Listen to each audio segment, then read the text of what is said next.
ETF index mutual funds నేర్చుకుని stock మార్కెట్లో రాణించాలనుకుంటున్నారా? వెంటనే ఈ నెంబర్కి కాల్ చేయండి. నమస్తే రమగారు. నమస్తే చెయ్య. రమగారు, ఏదైనా మంచి కథ చెప్తారా? చందమామ కథ. ఓకే. మాటకారి యోధుడు. ఓ, బాగుంది కదా. బాగుంది. ఏదైనా కార్యసాధకులకి తెలివితేటలు ఉండాలి చెయ్య. ఖచ్చితంగా ఏదో రకంగా చేసేయటం కాకుండా తెలివిగా చేస్తే ఇంకాస్త బాగుంటుంది. తెలివిగా చేయటం, తెలివిగా మాట్లాడటం అవన్నీ చాలా కావాలి నిజమండి కదా. ఈ రోజుల్లో అసలు చాలా అంటే ప్రతి ఒక్క దాంట్లో తెలివితేటలు చూడాల్సిన పరిస్థితి. ఎవరికైనా తెలివి ఉంటేనే ఆ సక్సెస్ అనేది చాలా స్పీడ్గా అవుతుంది, స్మార్ట్గా అవుతుంది. అదే పైగా మాటకాడతానం ఉంటే మరీ బాగుంటుంది. చెప్పనక్కర్లేదు, మనం నేర్చుకోవాలి. ఎవరు ఆడియన్స్ కింద కామెంట్ పెడతారు, మీకేం రమగారు మీరు నువ్వు జయ మాటలు నేర్చుకోవాలి చెయ్య, మనం కూడా నేర్చుకోవాలా అని క్వశ్చన్ మార్క్స్ పెడతారు చూడండి. పూర్వం అట రోమ్ నగరంలో ఓ రాజుగారు అద్భుతమైన వాడు ఉండేవాడు. ఆయనకి పరమాద్భుత సౌందర్యవతి అయిన ఒక కూతురు ఉండేది. రాజుగారు అందరు అమ్మాయిలు బాగుంటారు, అదేమిటో.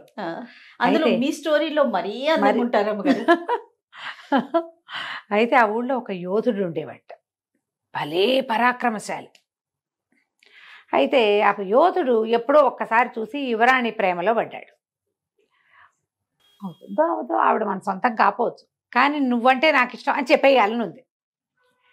సరే, వీడు ఏమనుకున్నట్ట, దేశాంతరం వెళ్ళి సంపాదించుకురావాలనుకున్నాడు. ఈ యోధులు వాళ్ళు వేరే దేశాలకు వెళ్ళి అక్కడ పెద్ద పెద్ద పదవుల్లోకి ఉంటూ ఉండటం అవన్నీ ఆ కాలంలో జరిగేవట. మన కథల్లో కొన్ని చూస్తాం మనం. అట్లా వాడు ఎక్కడికో వెళ్తాడు, అక్కడ పెద్ద పేరు తెచ్చుకుని బాగా సంపాదించుకుని సొంత ఊరు వస్తాడు. అదే పేరు అదే ప్రతిష్ట సొంత ఊళ్ళో ఎందుకు వాడికి రాలేదో మనకు ఎప్పటికీ అర్థం కాదు. మనం ఇప్పుడు అమెరికా వెళ్ళటం లాగా. బాగా చెప్పారు. సేమ్ అప్పుడు కూడా ఉండేవి. ఈ రోమ్లో ఉన్న యోధుడు వేరే దేశం వెళ్దాం అనుకున్నాడు. అతను పెట్టుకున్న time line 7 years, time bound 7 years. సరే, ఒకనాడు బాగా ప్రయత్నం చేసి యువరాణిని ఒంటరిగా దొరకపుచ్చుకుని ఏం చెప్పాడంటే, నేను ఎప్పటి నుంచో మీకు చెప్పాలనుకుంటున్నాను, మీరంటే నాకు పంచప్రాణాలు, చాలా ఇష్టం నాకు. భగవంతుడు అనుకూలిస్తే మిమ్మల్ని సొంతం చేసుకోవాలని కూడా ఉంది. కానీ నేను దేశాంతరం వెళ్తున్నాను, ఎప్పటికి తిరిగి వస్తానో తెలియదు.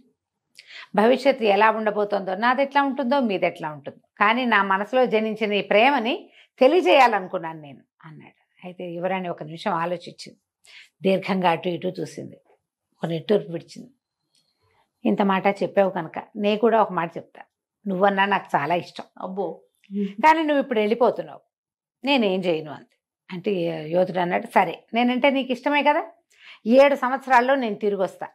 7 ఏళ్ల తర్వాత సరిగ్గా ఇదే రోజు నేను వస్తా. అప్పటిదాకా నా కోసం వేచి ఉండు. ఒకవేళ నేను రాకపోతే ఆ మరుసటి రోజు నీ దారి నువ్వు చూసుకో. ఎట్టి పరిస్థితుల్లోనూ ఈ రోజుకి తిరిగి వస్తా. నేను జీవించి ఉంటే తిరిగి వచ్చినట్టు, అంతే. 7 ఏళ్ళు చెప్పాడు. ఆ యువరాణికి అప్పటికే 18 ఏళ్ళు 17 ఏళ్ళు ఉన్నాయి. యోధుడు మర్నాడు తెల్లవారే తట్టపుట్ట సర్దుకుని యువరాణి ఇక నాదే అని వెళ్ళిపోయాడు. నేను నీదాన్నే అని ఈవిడ సిమితంగా ఉంది. ఈ యోధుడు వెళ్ళిపోయిన కొద్ది రోజులకి హంగేరియన్ రాజుగారు ఈ రాజుగారికి, రోమ్ రాజుగారికి ఉత్తరం రాశారు. మీకు ఫలానా ఒక సౌందర్యవతి అయిన కుమార్తె ఉందని నాకు తెలియొచ్చింది, ఫోటో కూడా చూసాము, మీ అమ్మాయిని నేను పెళ్లి చేసుకోదలుచుకున్నా, మీ ఊరు వస్తున్నాను, కాచుకొని వచ్చి అన్నాడు.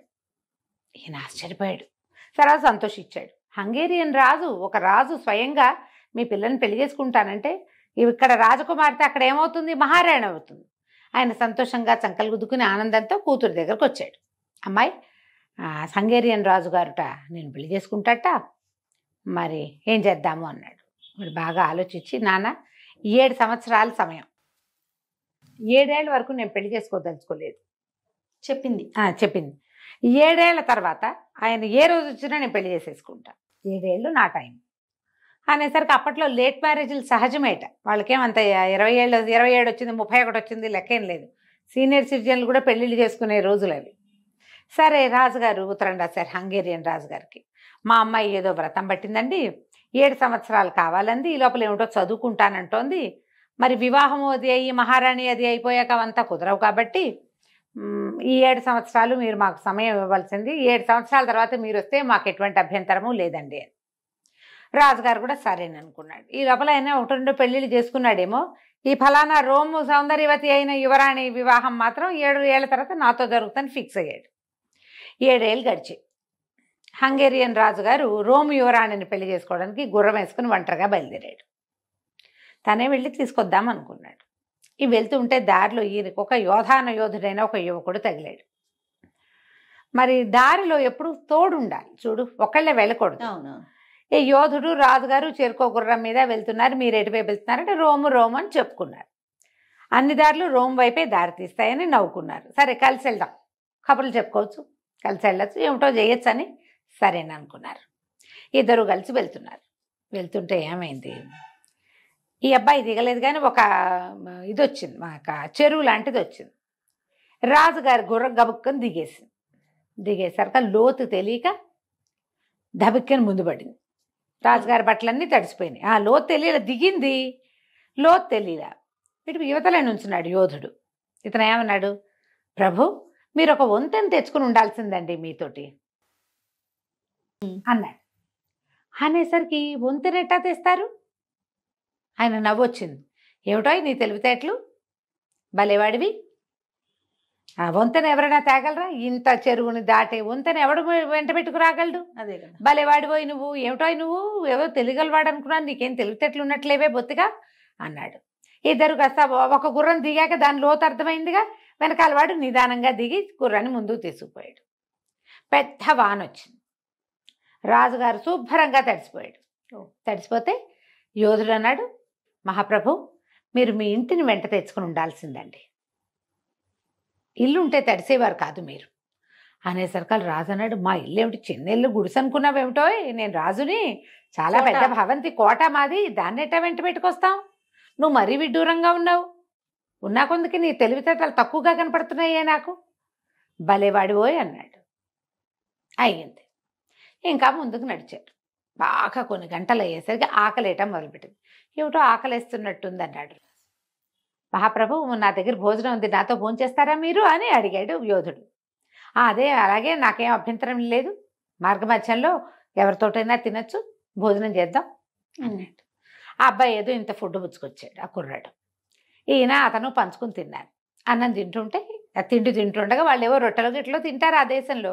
ఇతను ఏమన్నాడు, మీ అమ్మా నాన్నని తెచ్చుకోవాల్సిందండి మీరు, అమ్మా నాన్న లేకుండా వస్తే ప్రయాణంలో కష్టం అన్నాడు. అనేసరికి రాజుగారు ఆశ్చర్యపోయి, మా నాన్న ఏనాడో పోయాడు, మా అమ్మ కడు వృద్ధురాలు, ఆవిడ భవంతిలోనే అటు ఇటు నడిచేది లేదు, వాళ్ళని వెంటేసుకుని పెళ్ళికెళ్తూ పెళ్ళిని సంకట పెట్టుకెళ్ళినట్టు పెద్దవాళ్ళని వెంటేసుకుని ఎట్టా వెళ్తానో, ప్రయాణంలో అమ్మా నాన్న ఎందుకు, నువ్వు భలేవాడివి అన్నాడు.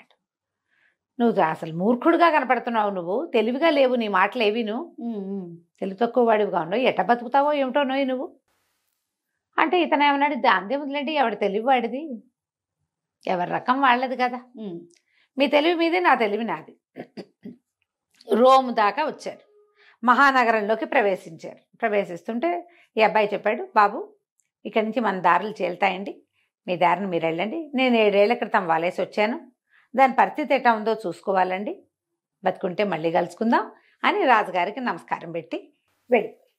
ఆ అబ్బాయి దారిని అబ్బాయి పోయాడు. మన రాజుగారి హంగేరియన్ రాజుగారు రోమ్ రాజుగారి ఇంటికి చేరారు. భవంతి బయటికి వెళ్ళంగానే ఈయన గుర్రం చూసి వాళ్ళు గుర్తుపట్టారు. ముందే ఉత్తరం రాసి ఉంటాడు నేను వస్తున్నానని. మంది మార్బలం అందరు ఎదురొచ్చి ఆయన లోపల తీసుకెళ్లారు. సరే భోజన భాజనాదులు చేయిస్తున్నారు. యువరాణి అనుకుంటోందనమాట, 7 ఏళ్ళు అయింది, హంగేరియన్ రాజుగారు వస్తానని ఉత్తరం రాశాడు, యోధుడు వస్తాడు రాడు, నేను ఇంకా రాజుగారిని పెళ్లి చేసుకోవాల్సిందేనేమో అని అనుకుంటాను. ఇంతలో ఏమైంది, పెద్ద రాజుగారు చిన్న కొత్తగా పెళ్లి కొడుకు రాజుగారు తిండి తింటున్నారు, భోజనాలు చేస్తున్నారు. ఆయన చెప్పాడు, మీరు ఒంటరిగా వచ్చారా, ఎలా వచ్చారు, ఎవరు వచ్చారు మీతోటి, బాగా తోలుకొని రాగలిగారా, ఒంటరి స్వారీ విసుగుపట్టలేదా, కుశల ప్రశ్నలు వేస్తారు చూడు. అవును. కుశల ప్రశ్నలు వేస్తే దారి మధ్యలో ఒక కుర్రాడు తగిలాడండి. వాడు వెరీ ఇంట్రెస్టింగ్ పర్సనాలిటీ, వాడు తమాషాగా మాట్లాడతాడు, గుర్రం అది బాగా తోలాడు అనుకోండి, మంచి పెద్ద భారీకాయుడు, కత్తి తిప్పడం వచ్చిన వాడేను, కానీ వాడి తెలివి తక్కువ వాడండి, వాడేంటో విచిత్రంగా మాట్లాడాడు. మరి పెద్ద వాన వచ్చింది, మీ ఇంటిని తెచ్చుకోవాల్సిందండి అన్నాడు. ఇంటిని తెస్తారండి ఎవరైనా అన్నాడు. అనగానే ఈయనకి డౌట్ వచ్చింది. మరి అంటే వాన వస్తే ఏమైందండి అన్నాడు. నేను తడిసిపోయాను అన్నాడు ఈయన. కుర్రాడు అన్నాడు. వాడు సంచిలోంచి ఒక దుప్పటి తీసి కప్పుకున్నాడండి అని చెప్పాడు రాజు. కుర్రాడని మా రాజుగారు అడిగితే చెప్తున్నాడు అనమాట. అంటే వాడు దుప్పటి తీసి కప్పుకున్నాడు. ఇతను అన్నాడు, ఇల్లు అంటే అదేనండి, తలదాచుకునే స్థలం. వాడు ఆ దుప్పట్లో తను తలదాచుకుని తల ఒళ్ళు తడవకుండా చూసుకున్నాడు. అదేం తెలివి తక్కువ మాట కాదండి. ఇల్లు మీతో తెచ్చుకోవాల్సిందే అంటే ఇంట్లో ఉండే వస్తువు ఏదైనా ఒకటి నీతో తెచ్చుకోవాలి. అది దుప్పటి కావచ్చు, ఏదైనా కప్పుకునేందుకు గోరుపట్ట కావచ్చు. వాడు తెచ్చుకున్నాడు చూడండి, అందుకని వాడు ఆ మాట అన్నాడు. అక్కడి నుంచి ఏమోనండి, అది తెలివిగా ఉందంటారా ఆ మాట అని మేమిద్దరం నదిలో దిగామండి. నేను లోతు తెలియలేదు, నాకు ఆ గుర్రం ముందుకు పడినంత పని అయింది. కాస్తుంటే నువ్వు ఎటో పడేవాడిని నేను. అప్పుడు కూడా వాడు అట్టాగే అన్నాడు, వంతెన వెంట పెట్టుకు రావాల్సిందండి అంటే నిత్యం తెచ్చుకోవాలి వంతెనే అక్కడ అనేసరికి వంతెనేటా తెస్తామని నేను అన్నానండి. అంటే కరెక్టేనండి వాడు అన్నది. ఎందుకంటే వంతెన అంటే ఏమిటి, నీటిని సులువుగా దాటే మార్గం జనరల్గా అర్థమయ్యేది. వీడి పాయింట్ ఏమిటిది, మీరు ఒక మహారాజు, ఒక నది దాటడానికి నది లోతెంతో తెలుసుకోవాలంటే ఒక సైనికుల్లో ఇద్దరు సైనికుల్లో దింపి తెలుసుకుంటారు జనరల్గా ఎవరైనా. మీరు ఎవరైనా సహాయం తెచ్చుకుని ఉండాల్సిందని వాడి ఉద్దేశం అయి ఉంటుంది. వాడి ఉద్దేశం అది అయి ఉండొచ్చు, తెలుగు తక్కువ మాట కాదు అన్నాడు. ఇంకా ముందుకు వచ్చాక వాడు మేమిద్దరం కలిసి భోజనం చేసామండి. వాడే పెట్టాడు అనుకోండి తిండి. మీ అమ్మ నాన్నని తెచ్చుకోవాల్సింది అన్నాడు. మా నాన్న ఎక్కడన్నాడు, మా అమ్మ ఎంత వృద్ధురాలు, అమ్మా నాన్నని తెచ్చుకుంటామా ప్రయాణంలో, వాడు మూర్ఖుడేనండి మీరు ఒప్పుకోవట్లేదు కానీ అన్నాడు. వాడు మూర్ఖుడు కాదండి, మీరు తిండి ఎవరిది తిన్నారంటే వాడే పెట్టాడు. వాడు ఉద్దేశం అన్నపానీయాలు అమ్మా నాన్న అంటే. మీరేం చేశారు, ఇంత దూరం ప్రయాణం చేస్తూ ఏం తెచ్చుకోవాలా తిండి, ఆ మార్గ మధ్యలో తినడానికి తిండి తెచ్చుకోదు. ఓహో, వాడు తెచ్చుకున్నాడు. అమ్మా నాన్న అంటే ఏమిటి, మన తిండి తిప్పలు అమ్మా నాన్ననే చూస్తారు. వాళ్ళని మనతో తెచ్చుకోవడం అంటే తిండి తిప్పలు తెచ్చుకోవటం అని, అన్నపానీయాలు వాడు తెచ్చాడు మీరు రాలేదు అనేసరికల్లా రాజుగారికి నిజమేనేమో అనిపిస్తోంది కానీ వాడు మరీ విచిత్రంగా మాట్లాడతాడండి. 7 ఏళ్ల క్రితం వలేసి వచ్చాను, దాని సంగతి చూసుకోవాలని నన్ను వెళ్ళిపోయాడు నా దగ్గర నుంచి అన్న. ఆ అబ్బాయి ఏడి మీతో ఎందుకు రాలేదు అని అడిగితే ఆయన ఈ మాట చెప్పాడు. చెప్పగానే రాజుకు స్ట్రైక్ అయిపోయింది. ఓహో వీడు వాడేనని, ఉండండి మీరు ఇక్కడే, నేను ఇప్పుడే చూసేస్తాను. ఆయన పరిగెత్తుకుంటూ అంతఃపురంలోకి పరిగెత్తాడు. యువరాణి ఏది, మాటకారి కుర్రాడు రాజుతో ప్రయాణం చేస్తూ తన ఐడియా మొత్తం ఆయనకి చెప్పి నేను ఈ పని చేస్తానని పెద్దరాజు గారికి తెలియజేసాడు. వెళ్ళంగానే యువరాణి లేదు, యోధుడు వచ్చాడు, ఆ అమ్మాయిని వెంట పెట్టుకుపోయాడు. రాజుగారి అమ్మాయిని పెళ్లి చేసుకోవటం ఆ రోజుల్లో చాలా సహజమైన క్రియగా జరిగేది. వెళ్ళిపోయాడు. రాజుగారు పెద్దరాజుగారు కాళ్ళు ఇడ్చుకుంటూ హంగేరియన్ రాజుగారి దగ్గరకు వచ్చారు. ఏమంటే మనం పెళ్ళి ఎప్పుడు పెట్టుకుందాం అని అడిగాడు హంగేరియన్ రాజుగారు. అడిగేసరికల్లా రోమ్ రాజుగారు చెప్పాడు, ఇంకేం పెళ్ళండి, వలేసాను అన్నాడు కదా, ఆ వలలో చిక్కిన చేపను వాడు పట్టుకుపోయాడు. మీరు మా ఆతిథ్యం తీసుకుని మీరు కూడా మీ ఇంటికి వెళ్ళిపోండి. ఓకే, మా అమ్మాయిని 7 ఏళ్ల తర్వాత పెళ్లి చేసుకోవడానికి వచ్చిన వాడేనండి, వాడే మీతో తెలివిగా మాట్లాడాడు. రాజు అనుకున్నాడు వాడు చాలా తెలివైన వాడు. అంతే అంతే ఇంకా కథ కంచికి మనం ఇంటికి. మాటకారి యోధుడు చాలా బాగుంది రమ్మ గారు. నమస్తే. నమస్తే.